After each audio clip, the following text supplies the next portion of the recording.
Но пасаран это.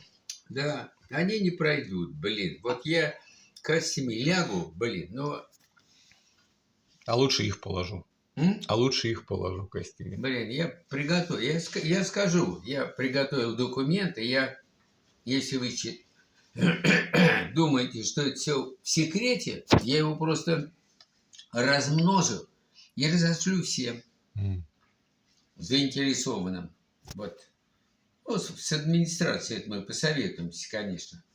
Там много страниц, но там вся история. Вот прочтите ее и посмотрите. Потому что сейчас осталось всего 3 страны, которые в этом спектре работают. А раньше, ну, фактически мы мало очень берем.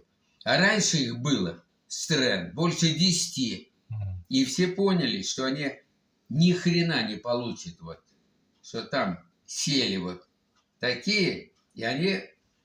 Британцы. И, да, и они, ну, британцы сейчас во главе, конечно.